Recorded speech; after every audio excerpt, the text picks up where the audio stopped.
মির্জা ফখরুল ইসলাম যদি বলে যে ওই আওয়ামী লীগের বাড়িঘর কেউ ভাঙতে পারবে না, এই গণহত্যাকারী দোষরদের, তার কথা শুনবে না। জামাতের আমির যদি বলে তার কথা শুনবে না, আমি বললে আমার কথা শুনবে না, কারণ এটা হচ্ছে পাবলিক সেন্টিমেন্ট। সুতরাং পাবলিক সেন্টিমেন্টকে যারা পলিটিক্স করে তারা সবাই পাবলিক সেন্টিমেন্টকে আমরা ধারণ করতে হবে।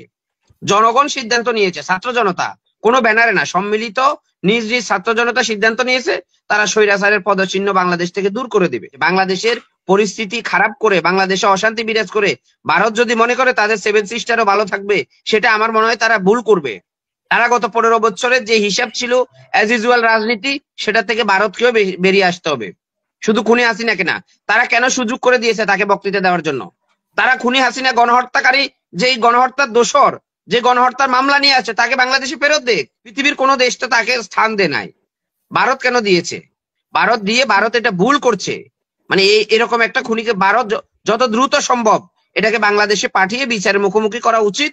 কারণ আসলে যদি কোনো ব্যানারে হতো, হ্যাঁ ধরেন কোন রাজনৈতিক দলের ব্যানারে বা বৈষম্য বিরোধী ছাত্র আন্দোলনের ব্যানারে, জাতীয় নাগরিক কমিটির ব্যানারে বা আমাদের বাংলাদেশ সাধারণ ছাত্র অধিকার সংরক্ষণ পরিষদের ব্যানারে হতো, তাহলে আমরা অন্য কোনো উদ্দেশ্য খুঁজতে পারতাম। কিন্তু আমরা দেখছি যে প্রত্যেকটা জায়গায় স্থানীয় সাধারণ লোকজন, সাধারণ ছাত্র জনতা তাদের মতো করে তারা তাদের ক্ষোভের বই প্রকাশ করছে। যে অবৈধ যে টাকা দিয়ে যে বাড়িগুলো করেছে, যে অবৈধ টাকায় তারা 15 বছরে যে অট্টালিকাগুলো তৈরি করেছে অন্যায়ভাবে, মানুষ সেখান থেকে খুলে খুলে ইট নিচ্ছে আর বলছে যে এটা জনগণের পয়সায় হয়েছে, এটা অবৈধ, আমরা এটা নিতে আসছি, এখানে আমাদের হক আছে। এই যে একটা পরিস্থিতি, এই পরিস্থিতিটা কেন সৃষ্টি হলো বাংলাদেশে? গত 6 মাসে তো হয় নাই। এই পরিস্থিতিটা বাংলাদেশে সৃষ্টি হয়েছে ফ্যাসিস্ট খুনি পলাতক হাসিনা, যিনি শত শত হত্যা মামলার আসামি, গণহত্যার স্পষ্ট আসামি হিসেবে, গণহত্যাকারী হিসেবে ভারতে পালিয়ে আছে। তিনি একটা ভিডিও অডিও বার্তা দিয়েছে, মানে রেডিও ভাষণ যেটাকে বলে আমরা 1971 সালে যে ভাষণ জাতি শুনতো, যে মানে অডিও ক্যামেরা বন্ধ করে এসে রেডিও ভাষণ দিয়েছে। তো সেই রেডিও ভাষণের কারণে জনগণের মধ্যে একটা ক্ষোভ সৃষ্টি হয়েছে, যে 6 মাস পরে কথা বলছে, সেই কথাগুলো জনগণের পছন্দ হয় নাই। তার ভাষণের মধ্যে কোনো মানে কোনো সিম্পিটি ছিল না, কোনো অনুশোচনা ছিল না। তার ভাষণের মধ্যে বরাবরের মতোই জনগণকে তিনি দোষারোপ করছে, তিনি আগের মতো অ্যাজ ইউজুয়াল কথা বলছেন। তো জনগণ এটা পছন্দ করে নাই, এবং তিনি বলেছেন তার ভাষণের মধ্যে যে ছাত্র জনতার বল্টুজার দিয়ে ধানমন্ডির বাড়ি গুটিয়ে দেওয়ার সাহস হয় নাই, তারা শক্তি রাখে না। তো জনগণ সেটা চ্যালেঞ্জ হিসেবে নিয়ে জনগণের শক্তি প্রদর্শন করছে। আমি তো মনে করি যে এখানে এই ঘটনাটা ঘটানোর জন্য একমাত্র খুনি ফ্যাসিস্ট হাসিনার এই বক্তব্যটাই দায়ী, আজকে এই পরিস্থিতি সৃষ্টি হওয়ার জন্য। তা না হলে আপনি দেখেন গত 6 মাসে কিন্তু কারো বাড়িঘর কেউ ভাঙে নাই। আপনারা তো এর আগেই ঘোষণা দিয়েছেন যে, আপনারা বলতে মানে ছাত্রদের পক্ষ থেকে ঘোষণা দেওয়া হয়েছে যে আজকে এরকম ঘটনা হবে, তখনও তো উনি ভাষণ দেন নাই, এবং বুলডোজার কোথা থেকে হঠাৎ করে চলে আসলো?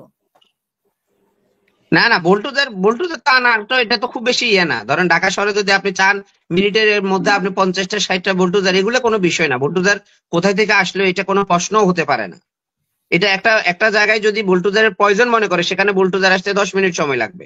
আমি যদি মনে করি যে আজিমপুরে একটা দরকার, 10 মিনিটের মধ্যে আমি নিয়ে আসতে পারবো। তো এই আমি আবারও আপনাকে রিপিট করছি, তার এই বক্তব্যটার কারণে, এবং গত ধরেন তার যে আগে যে 3-4টা কল রেকর্ড পাস হয়েছে, সেই কল রেকর্ড গুলোর মধ্যে যে শব্দ চয়ন ছিল সেটা ছাত্র জনতা পছন্দ করে নাই বিদায় তারা সিদ্ধান্ত নিয়েছে যে 6 মাস হয়ে গেছে, এখন পর্যন্ত মানে শেখ পরিবারের কারো বাড়ি ঘরে হামলা করা হয় নাই, কারো বাড়ি আগুন দিয়ে পুড়িয়ে দেওয়া হয় না। এই সিম্পিতিটা তাদেরকে বাংলাদেশের ছাত্র জনতা দেখিয়েছে গত 6 মাস, কিন্তু দেখলো যে না, তাদের মধ্যে কোনো অনুশোচনা নেই, তাদের মধ্যে কোনো মানে সিম্পিতি নেই। এই ঘটনা তাদের বাড়িটা যে 6 মাস এখন পর্যন্ত আছে এত বড় গণহত্যার পরে, সেটা সুক্রিয়া তারা করে নাই বিদায় ছাত্র জনতা এখন সবকিছু গুটিয়ে দিচ্ছে। আমি মনে করি এটা একান্তই ছাত্র জনতার পাবলিক সেন্টিমেন্ট। এই সেন্টিমেন্টের বিরুদ্ধে ধরেন এখন যদি বৈষম্য বিরোধী ছাত্র আন্দোলন বলে যে বাড়িঘর ভাঙা যাবে না, জনগণ তো শুনবে না। মির্জা ফখরুল ইসলাম যদি বলে যে ওই আওয়ামী লীগের বাড়িঘর কেউ ভাঙতে পারবে না, এই গণহত্যাকারী দোষরদের, তার কথা শুনবে না। জামাতের আমির যদি বলে তার কথা শুনবে না, আমি বললে আমার কথা শুনবে না, কারণ এটা হচ্ছে পাবলিক সেন্টিমেন্ট। সুতরাং পাবলিক সেন্টিমেন্টকে যারা পলিটিক্স করে তারা সবাই পাবলিক সেন্টিমেন্টকে আমরা ধারণ করতে হবে। জনগণ সিদ্ধান্ত নিয়েছে, ছাত্র জনতা, কোনো ব্যানারে না, সম্মিলিত নিজ নিজ ছাত্র জনতা সিদ্ধান্ত নিয়েছে তারা স্বৈরাচারের পদচিহ্ন বাংলাদেশ থেকে দূর করে দিবে। তো এখানে তো কারো কোনো দায়িত্ব নেই, কেউ কিছু, হ্যাঁ দায়িত্বশীল সবাই কথা বলতে পারে, কিন্তু তাদের কথা তো শুনবে না। গত 15 বছর বাংলাদেশের মানুষের উপর, শুধু রাজনৈতিক দল না তো, এই শেখ পরিবার যে স্ট্রিম রোলার চালিয়েছে সারা বাংলাদেশের মানুষের উপর, শুধু বিএনপি এবং জামাতের কর্মীদের উপর নয়, তো ছাত্র অধিকার পরিষদের কর্মীদের উপর নয়, প্রত্যেকটা মানুষ সাপারার ছিল এই খুনি সরকারের আমলে। সুবিধাবাদী ছিল শুধুমাত্র একটা ব্যক্তি, একটা সংগঠন। তা এখন সেটার বিরুদ্ধে মানুষ অবস্থান নিয়েছে। আমি মনে করি এটা তাদের ব্যক্তিগত ক্ষোভের বহিঃপ্রকাশ, আদারওয়াইজ এর পিছনে কোনো উদ্দেশ্য নেই। আমার কথা হচ্ছে যে মানে আপনারা ছাত্র জনতা আপনারা ওনার বক্তব্য শুনেন কেন? উনি তো কোনো টেলিভিশনে ভাষণ দিচ্ছেন না, উনি তো ওনার ফেসবুক পেজ মানে ওনাদের যেগুলো সেগুলোতে ওনারা ভাষণ দিচ্ছে বা চেহারাও দেখাচ্ছে না, তো সেগুলো আপনারা শুনেন কেন? মানে তারপরে আপনাদের পক্ষ থেকেই তো ছাত্রদের পক্ষ থেকে ডাক দেওয়া হয়েছে, তো সেখানে আপনারা কিভাবে বলতে না পারেন যে আপনাদের কোনো কোনো শুনেন, সংগঠন আপনি যেটা বললেন সেটা সম্পূর্ণ একটা অযৌক্তিক কথা যে আমরা শুনলাম কেন। আপনার ফেসবুকে তো একটা বক্তব্য অটোই আসছে, একটা পেজ, এটা তো কোনো টিভি মিডিয়াই দেয় নাই। এই বক্তব্যটা দেওয়ার পরে প্রত্যেকটা ফেসবুকে অটোই চলে আসছে। তো এটা তো মানে গোপন করার কিছু নাই, তো সে যে বক্তব্যটা দিয়েছে এটা সবাই দেখবে, এটা না দেখার তো কিছু নাই।